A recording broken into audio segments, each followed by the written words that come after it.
Hi, everybody. Welcome to Mondays with Maja, number 19. Hi, everybody. Welcome to Mondays with Maja. It's number 19. What is it? 19. It's number 19. Today we're talking a little bit about public speaking.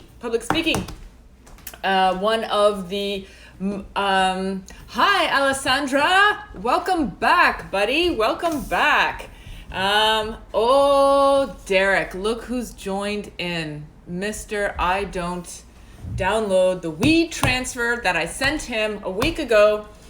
Hello, everybody. Okay, so we're talking about public speaking and how it's like the number one question that I get from audience members, from women who come to listen to me, from the guys. It's how do I be a better public speaker, or how do I get over my fear of public speaking? And in general, we tend to have these universal dislikes, if you will, about public speaking. And depending on what study you listen to, it's either the number one or the number two fear that people have is actually public speaking. And so what is that actual fear about? We fear just the physical act of getting in front of people. It doesn't matter if it's 5 people or 100 people. We fear sounding stupid. We fear forgetting our lines, flubbing a major line. We fear just freezing in the moment. A lot of that fear is around, we fear having others think poorly of us, sounding like an idiot, having people judge us.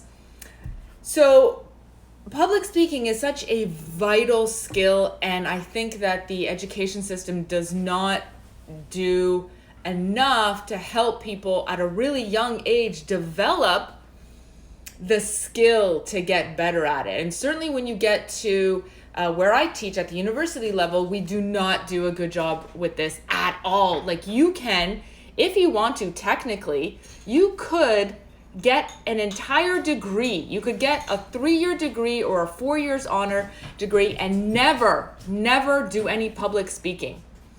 And I know students who will drop a course if they know that there is any public speaking component. You can actually work at your job for years and never speak to an audience and never practice those public speaking skills. But the goal of public speaking, Alessandra, you almost did. Yes, until you took my course, right? So the goal of public speaking, again, is sort of a very universal goal. We all want to speak confidently, speak in an articulate manner, speak effectively, convey our points effectively in a concise manner. And we want to do this in order to, like, the end goal of your public speaking is to get people to think differently, to take some type of action, to move them, to motivate them, to inspire them, to connect with them. The theme of storytelling comes up again and again. And we have to break down public speaking away from this idea of you getting up on stage and speaking to an audience of 100 people, and break that down into public speaking really is what you do on a daily basis. I define public speaking really as speaking to anyone more than one person at a time, right? And you're doing that all the time throughout your day. Whether you're having a conversation, you're giving a presentation, you're trying to order your coffee, you're trying to order takeout, you are disagreeing with the food that you got, and now you're talking to your waiter or your waitress. Like, we're having all of these types of public speaking moments constantly throughout the day. And I think most of us just want to be able to speak in a confident, articulate, effective manner.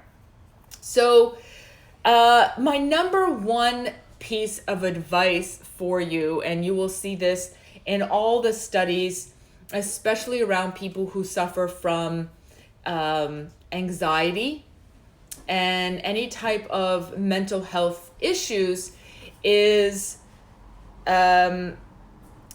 exposure therapy. So you expose yourself to the very thing that gives you anxiety. You expose yourself in a very low risk environment, taking baby steps, a little by little by little. The worst thing to do is to avoid it completely. The very best thing to do is to teach yourself these skills and then to expose yourself to it little by little by little. And you can do public speaking and practice this skill almost anywhere. Today I was typing up my notes for this, and I was just kind of typing up all the different places that you have to speak publicly that you wouldn't necessarily think of public speaking. Okay, so it could be you're pitching an idea, whether you're pitching an idea to your parents or you're pitching an idea to your kids about how you would like them to behave or an activity that you want for the whole family to do. It could be speaking up at a meeting at work. It could be chatting up a new boss or a colleague. It could be figuring out how to do small chit chat. It could be trying to close a deal, whether you're buying a piece of equipment, fitness equipment, or a major appliance, and you're trying to close a deal. It could be dealing with people who are arguing, trying to bring down emotions in a tense situation. It could also be breaking bad news to somebody, taking responsibility for a mistake that you made. It could be congratulating somebody or giving an impromptu toast. Or you've all gone for dinner and now you just want to toast glasses and you just want to give a very quick 30-second impromptu toast. Could you do that? Giving a few words of wisdom to a friend who is now leaving work and she's no longer going to be working with you. It could be asking for a new raise, a new title, a new promotion. It could also be advocating on behalf of your child who may have a health issue. It could be advocating on behalf of yourself when you go to visit the doctor. It could be advocating on behalf of maybe you're a caregiver and you're taking care of an elderly family member. The most important thing I want to get out is that public speaking is not a talent, it's a skill. Public speaking is not a talent. It's not something that you are born with. It is not a gift. It is not something that only extroverts have. Public speaking is a skill, and like any skill out there, oh my gosh, it can be learned. Like any skill out there, it can be learned. So,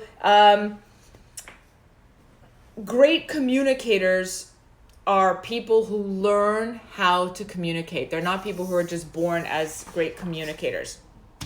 And learning how to present your materials in an effective manner is not something that we teach our students, and it's certainly not, a lot of companies don't actually teach this in their corporations, and it's something that we need to get better at.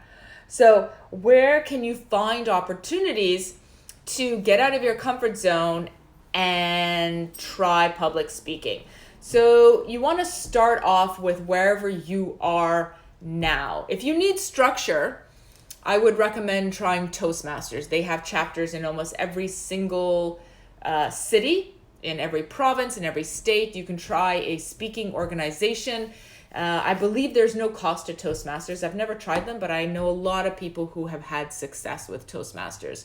So if you like something that has a little more structure to it, you can try a organization like Toastmasters. If not, you can literally just start with where you are, whether you are in school or at work, and it could just be something as simple as you're going to speak up in a meeting. You're going to ask a question. And if you're going to do that, I would recommend writing out the question that you want to ask. I would recommend writing out the quick statement that you want to give before you just ad-lib it in front of people. It could be something at work where maybe you could ask to present an idea or to give a presentation just to a few people at work. It could be something as simple as you're on a conference call for work or for school and you want to lead the conference call for the first 2 minutes. That could be something that could push you out of your comfort zone. Maybe you want to join a community event at your library. Are there any organizations that need volunteers that you could jump at the chance to do that? You could, maybe if you've already graduated, you could try your alumni see if they have any opportunities for fundraising or speaking, or connecting you with people who want to get into your line of work, and then you can talk that way. Do you have an issue that you are passionate about and you want to advocate on behalf of a charity or an organization, or your religious community? It could be something that you want to speak at your prayer service. So there's a ton of opportunity for where you can speak out. If you want to know more about, or I can just give you some of my favorite books. So one is Talk Like TED, and it is by Carmine Gallo. And this I found super useful when I was doing my own TEDx talk. This book I highlighted, like I just love this book.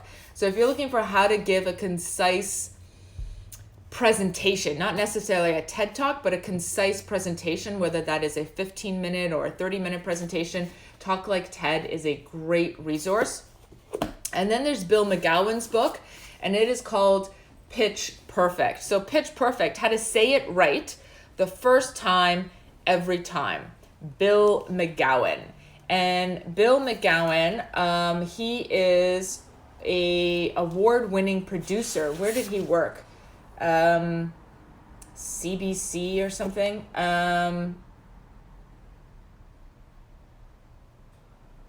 He's an award-winning correspondent. He's conducted hundreds of interviews with newsmakers, CEOs.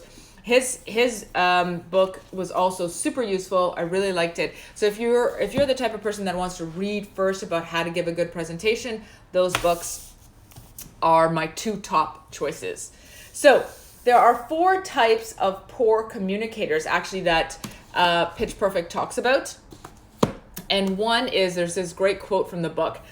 They're called backspace button pressers. So these are people who tell your story and then they keep backtracking to correct themselves. And they backtrack and give you extraneous, unnecessary, detailed information that doesn't move the story forward. And we all know people like this. So he starts off by saying, I was in California. Oh, I think it was Northern California, and I was driving. Well, no, actually, I was the passenger. My friend was driving. Anyways, we were going to the conference. Actually, it was more like a meeting.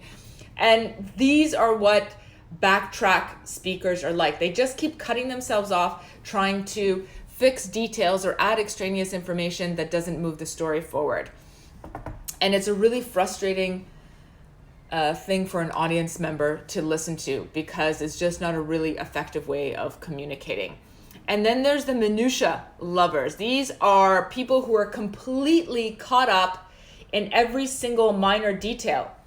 You know these people, like when you're shopping for a treadmill and they want to take apart the motor to show you how it works, but no one cares about the motor. All you care about is how fast the treadmill goes, or what the incline is, or do they have a layaway program, right? So these are people who are giving you way too much information. They're overloading you with information, and they don't even realize that their audience is completely bored and not listening. And then there's beating a point to death people. These are the people who start talking to you and they've made their point, you get the point, but they just keep repeating the same point again and again in different ways. These people don't know when to stop talking. These people don't know when to put a period in. These people often think their audience doesn't understand them, when no, we got you. You're just not, you just don't know when to stop talking, right? So instead of just asking a question and waiting for a response, or making a point and then being silent, these people just keep beating a point to death, and they'll say the same thing in 5 or 6 different ways. Again, it makes for a very frustrated listening experience. And then there's the cliched champions. These are the people that look for the most cliched phrases to use because they think that it's going to really resonate, but it doesn't at all. What is this random question? Let me see. Yeah, Nadia, that question will take that question's deep, Nadia. That is going to take some that's going to take a while to process that question. Hold on. We can speak about that after. So cliches are like, those phrases that everyone has heard and we've just beat them to death nonstop. So all that glitters isn't gold, hit it out of the ballpark. He has his tail between his legs. You need to read between the line. That person is a loose cannon. Pain in the neck, these are all like super cliched phrases. What do you recommend for those who want to public speak but don't know what to talk about? You can just start off with what you know. You can, oftentimes when I give this exercise in workshops or in my classrooms, I just say, talk about whatever you want. Material that resonates with you. And we always get a wide variety of topics. So people will talk about moving to Canada. Maybe they're a first generation immigrant. Maybe they are learning English. Maybe they are just started a new job and they're struggling. Maybe they, hold on. Steve, can you put that down? I can hear my daughter on the monitor and okay. I just forgot what I was saying because all I heard was her on the monitor. Many of my students have spoken about the journey to being a student in university, how difficult it is, how isolating it is. Many people talk about their family upbringing. Maybe they're the first person to go to school. In my workshops, people usually talk about their struggles at work or how public speaking scares them. You could actually just do a talk on that. A tip for parents would be to give your children every single opportunity to practice public speaking skills.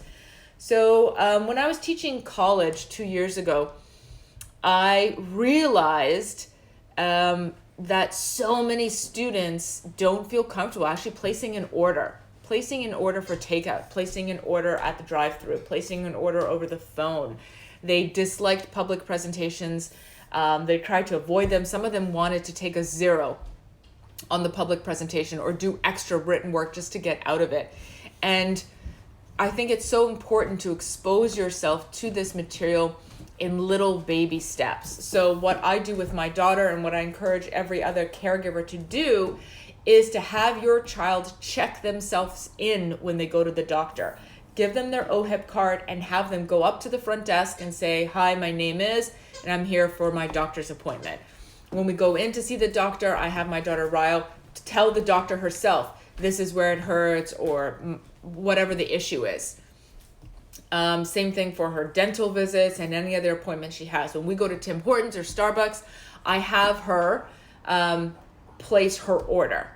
And same thing when we go to a restaurant, I have her speak and tell the waiter or the waitress what she wants to order. And all those little exposures to public speaking helps her get more comfortable. The first 5 times, 10 times, whatever, we went to the doctor and the dentist, she did not want to. I had to be right there beside her when she was checking herself in. But now she can do it on her own. So it's just constantly pushing them to be exposed to public speaking. And then I just want to talk briefly about something called deliberate practice. So there's a lot of psychological data on how do people become better at the craft that they're doing. And in particular, it concerns itself with a concept called deliberate practice. So Eric Anderson, Andrews, was looking at chess masters, musicians, virtuosos in sports and in music and extracurricular sort of activities. And they found that they got better by focusing their practice. So it's not like practice makes perfect if you want to be a public speaker. It's about what are you practicing? And that's where the concept deliberate practice comes in. Lots of people think, well, if I just practice enough, I'll be a better public speaker. You can't sort of have this goal of, I just want to be a better public speaker, because it's kind of vague and it's kind of generalized and it doesn't specify what aspect of public speaking you want to get better at. And that's where deliberate practice comes in.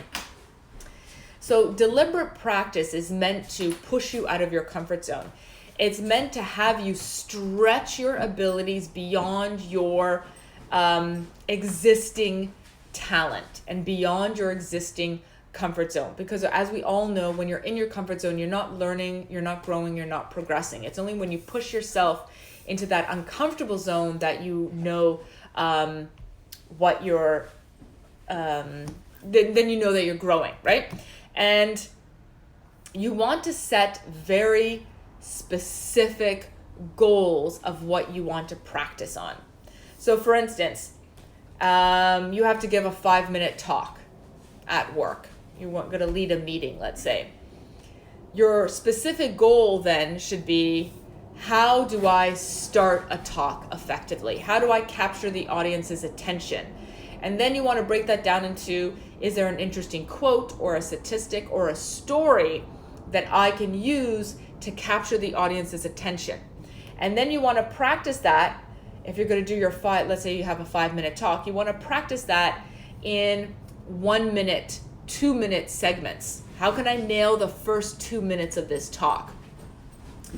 And that's when you have to focus on that and then get immediate, timely, constructive feedback from people who know what they're talking about. So you don't want feedback from others who are scared shitless also of public speaking, because they're not going to know what to critique you on. You need feedback from high quality people who know what they're talking about. And then if possible, you want to videotape yourself while public speaking. It's not enough to speak in front of the mirror. You need to see yourself on camera so you can figure out, are you using filler words? Are you using your arm gestures too much? Is your body language off? What do you need to work on? So deliberate practice is about stretching yourself out of your comfort zone, narrowing your goals down to something very, very specific that you want to work on. Then it's about practicing that very specific skill. And then the fourth is getting timely, constructive feedback in that moment. Record yourself, have people who know what they're talking about or who have more experience than you, for instance, in public speaking, have them around to critique you and give you valuable insight, because they're going to be able to see you in a way that you can't see yourself. They're going to be able to hear things that you would have completely missed. For instance, as you know, my husband Steve works with me full time, and whenever I give a talk, he is there somewhere in the audience taking notes on my talk. Where did I lose the audience? Where did my joke land really well? Where did I go on way too long on certain points? Where could I have sped it up? And he's there making notes specifically. And even though I'm literally there, I'm the one giving the talk, I can read the audience, I know how the talk is going. He is watching it from a completely different perspective. And sometimes he'll comment to me and he'll say, why did you do this story differently? Why did you change this slide? Why did you make this example go on for so long? And I've completely forgotten that I did it because I'm so in the zone. As soon as my talk is over, sometimes I've even forgotten certain portions of it because I was so focused. And that's where he comes in to give me valuable insight on, no, you needed to speed this up, or I really like this new ending that you put in there. So you really need constructive, timely feedback from people who know what they're talking about and can give you an outsider perspective. And then you just need to keep repeating that. And then the last tip around deliberate practice is you need to expand your horizon around that topic. So just because I give talks for a living doesn't mean that the learning stops. I'm a lifelong learner. So I continuously try to learn more about public speaking. What books can I read? What other TED Talks can I listen to? I watch a lot of stand-up comedy because it helps me with when I give my talks. Stand-up comedy, I get to figure out,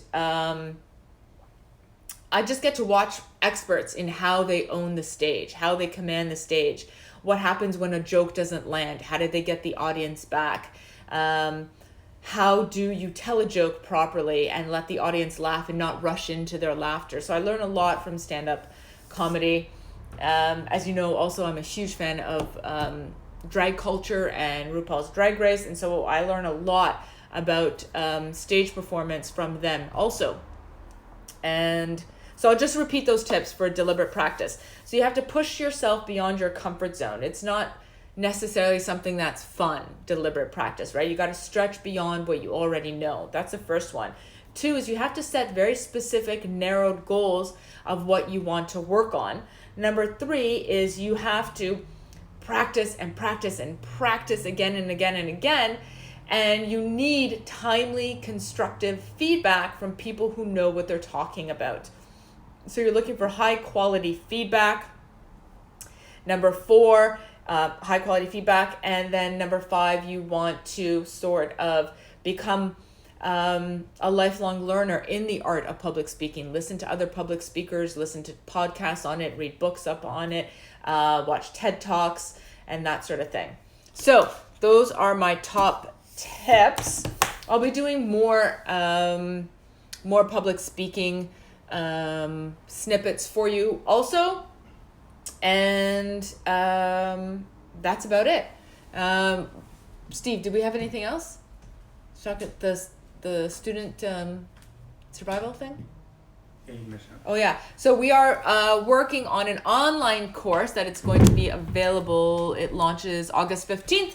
It's called the Student Survival Guide. And this course is going to be just a slew of short videos specifically to help students either in high school or college or university or graduate students get through the schooling process, specifically working on how you can build your confidence.